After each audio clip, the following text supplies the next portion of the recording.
sahabat GPIB dimanapun berada, Bapak Ibu Saudara, Saudari, anak-anak terkasih. Kembali lagi dalam Night Call GPIB bersama saya Pendeta Immanuel Kristantius Nugroho yang saat ini melayani di GPIB Jemaat Panita Anjungan, Kalimantan Barat. Bapak Ibu Saudara, setelah kita beraktivitas, beribadah di hari ini sebelum kita beristirahat, marilah kita kembali lagi membaca dan merenungkan firman Tuhan. Sebelumnya, mari bersatu hati di dalam doa. Tuhan Yesus Kristus, Sang Pemilik kehidupan, dalam sukacita, iman, sukacita, anugerah, penyertaan-Mu, kami boleh berkumpul bersama dengan keluarga di dalam kebersamaan kami, baik itu di gereja, termasuk juga di keluarga masing-masing. Sebelum kami beristirahat, kembali lagi kami akan membaca dan merenungkan firman-Mu. Terangilah kami dengan kasih Kristus, sehingga kebenaran firman-Mu akan mendatangkan ketenangan hati dan pikiran di dalam kami menjalani hari-hari kehidupan yang Tuhan percayakan. Di dalam nama Tuhan kami Yesus Kristus, firman yang hidup, kami telah berdoa. Amin. Bapak Ibu Saudara, anak-anak terkasih, sahabat GPIB, mari kita membaca 1 Petrus pasal 1 ayat yang ke-13 sampai 16 yang menyatakan, sebab itu siapkanlah akal budimu, waspadalah dan berharaplah sepenuhnya pada anugerah yang akan diberikan kepadamu pada saat Yesus Kristus menyatakan diri. Hiduplah sebagai anak-anak yang taat dan jangan turuti hawa nafsu yang menguasai kamu pada waktu kebodohanmu, tetapi hendaklah kamu menjadi kudus di dalam seluruh hidupmu, sama seperti Dia yang kudus yang telah memanggil kamu. Sebab ada tertulis, hendaklah kamu kudus sebab aku kudus. Demikianlah pembacaan Alkitab dari surat 1 Petrus pasal 1 ayat 13 sampai 16. Bapak Ibu Saudara-saudari terkasih, anak-anak, sahabat GPIB dimanapun berada, kekudusan hidup yang tentunya kita maknai juga bahwa kudus berarti segala sesuatu terpisah dari kebiasaan atau hal-hal dunia. Ketika kita memisahkan diri kita yang berada di dunia ini dengan hal-hal yang kudus, suci, yang berkenan di hadapan Allah, tentu tidak semuanya akan berjalan dengan baik. Mengapa? Sebab kita tahu, Bapak Ibu dan Saudara serta saya, dalam kehidupan yang penuh dengan keduniaan, kedagingan, manusiaan ini, ketika kita berjalan di dalam jalan kebenaran Tuhan Yesus Kristus, firman Tuhan yang kita jalani tentu akan berhadapan dengan banyak hal, yaitu dianggap bisa saja kamu itu dulu seperti ini dan seperti itu, hidupmu saya tahu dulu begitu. Kemudian ketika kita sudah berubah menjadi orang yang benar, yang kudus, yang layak di hadapan Tuhan, banyak lagi tantangan yang bisa saja kita hadapi apapun itu. Tetapi kita melihat di dalam surat 1 Petrus pada saat ini, Petrus sebagai seorang rasul Yesus Kristus menyampaikan kepada para pendatang bahwa sebagai seorang pendatang yang percaya kepada Tuhan Yesus Kristus, dia harus punya ciri khas. Ciri khas yang dimiliki adalah yaitu kekudusan. Walaupun berada di suatu wilayah, suatu tempat, walaupun ada juga banyak keberdosaan dan lain sebagainya, tetapi sebagai pengikut Yesus Kristus, ciri khasnya adalah tidak mengikuti arus yang salah.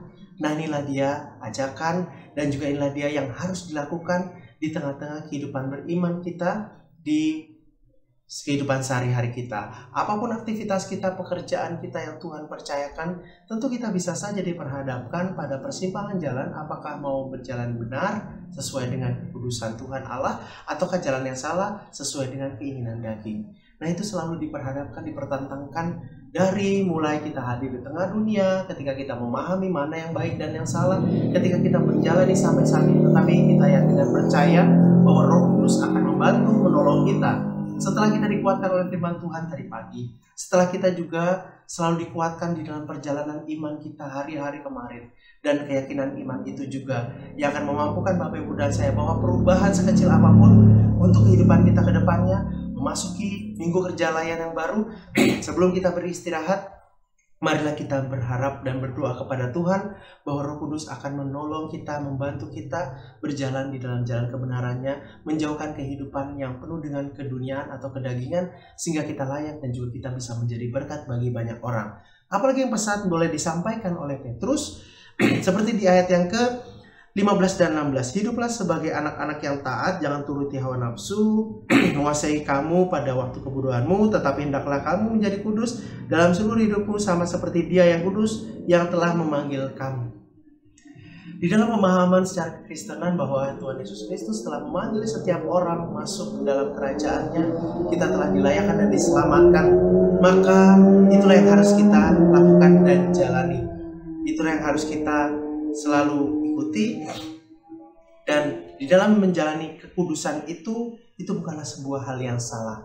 Nah, di tengah-tengah kehidupan era digital saat ini, tetap kudus di era digital, itulah tema renungan pada saat ini. Bagaimana dunia digital, sosial media yang digunakan Bapak Ibu dan saya diajak untuk kudus, kekudusan seperti apa yang harus kita lakukan.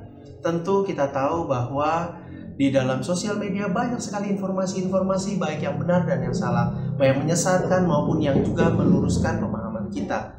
Mari Bapak Ibu semua, ketika kita punya sosial media ataupun mungkin sebagai konten kreator atau apapun itu yang bisa mengisi ruang-ruang digital yang Bapak Ibu Saudara miliki, marilah diisi dengan menjadi berkat, menguduskan orang, membuat orang berjalan dalam jalan kebenaran.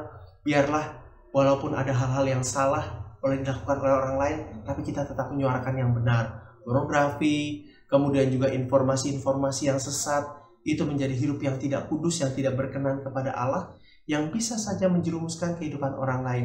Mulailah dari kehidupan rumah tangga, kehidupan kita semua, dan kita boleh menjadi berkat, boleh menjadi panutan, dan juga bisa membawa kebaikan dan juga pemulihan bagi banyak orang. Bagi Tuhanlah kemuliaan. Firman Tuhan kita pada malam hari ini. Tuhan Yesus memberkati. Amin. Bapak Ibu Saudara, marilah kita bersatu hati di dalam doa.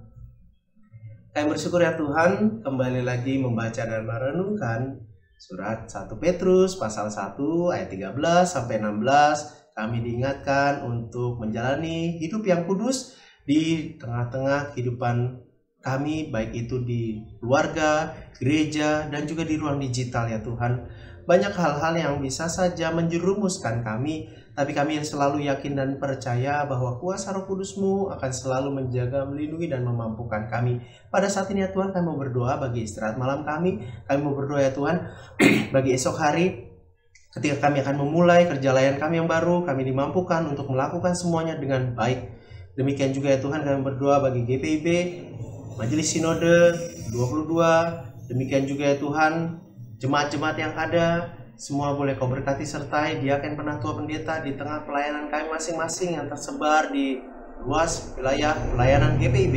Kami yakin dan percaya Tuhan, kuasa kasih-Mu akan selalu memampukan kami, menguduskan dan melayakkan kami untuk menjadi pelayan-Mu yang membawa sukacita dan berkat anugerah dalam kehidupan kami masing-masing. Kami juga mau berdoa ya Tuhan bagi warga jemaat yang sedang sakit dalam kelemahan tubuhnya. Kami berdoa kiranya Tuhan di dalam pengobatan dan juga istirahat yang cukup, makanan minuman yang boleh berkati sertai esok hari dibangunkan dengan tubuh yang semakin baik, semakin kuat, semakin stabil, sehingga besok dapat kembali lagi melakukan berbagai aktivitas tanpa kendala apapun itu.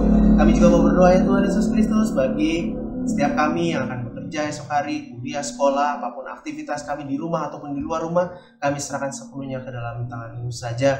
Kami juga mau berdoa ya Tuhan bagi bangsa dan negara di mana kami tinggal, para pemimpin kami. Kami juga mau berdoa ya Tuhan Yesus Kristus, apapun yang menjadi pokok doa kami, harapan kami, dan juga berkat yang boleh kami rasakan setiap harinya. Sungguh bersyukur kepada-Mu Tuhan, karena Kau adalah Allah yang selalu hadir, Allah yang selalu mencukupkan, bahkan melimpahkan segala sesuatunya, tidak pernah terlambat sedetik pun. Kami serahkan ya Tuhan kehidupan kami, istirahat malam kami ke dalam tangan-Mu, dan juga anggota keluarga kami semua, keluarga besar kami dimanapun berada. Di dalam nama Tuhan kami Yesus Kristus, kami telah berdoa. Amin.